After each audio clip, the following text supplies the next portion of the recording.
आंघोळीच्या पाण्यात मीठ टाकून आंघोळ केल्याने अनेक आपल्याला फायदे होतात. आपले डोके शांत होतेच, पण आपले शरीर पण शांत होते. त्याचबरोबर आपल्याला अनेक फायदे पोहोचत असते.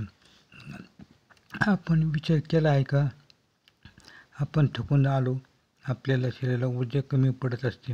आपल्या शरीराला कसे आराम देऊ शकतो? हा उपाय अत्यंत प्रभावशाली आहे. त्याचबरोबर वापरण्यात अगदी सोपा आहे. हे आहे आपण आंघोळीच्या पाण्यात मीठ टाकून आंघोळ करणे. हा उपाय आपणास आपल्या शरीराबरोबर आपले अनेक फायदे मिळवून देत असतो. चला तर पाहूया आंघोळीच्या पाण्यात मीठ टाकून होणारे फायदे.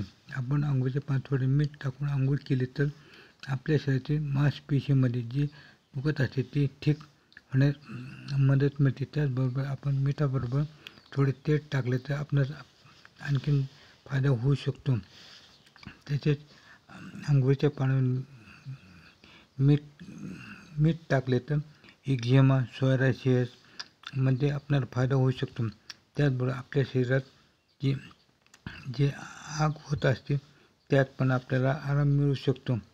तसेच आंघोळीनंतर जो आपण व्यायाम करत असतो त्यामध्ये मांसपेशींचा जो तणाव आहे तो कमी करण्यास मदत होते. त्याचबरोबर आपले सांधे पण दुखणार नाहीत.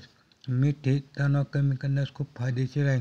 हे आपल्या मांसपेशींमध्ये तणाव देत असलेले न्यूरोट्रान्समीटर असे सेरोटोनिन उत्पन्न करण्यास मदत मिळत असते, कारण ह्यामध्ये मॅग्नेशियमची मात्रा भरपूर प्रमाणात असते.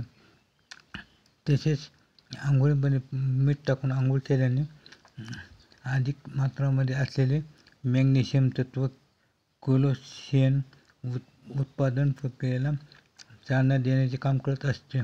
त्यामुळे आपल्याला झोप पण चांगली लागू शकते. तसेच आंघोळीच्या पाण्यात मीठ टाकून आंघोळ केल्यामुळे आपल्याला अनेक फायदे होऊ शकतात.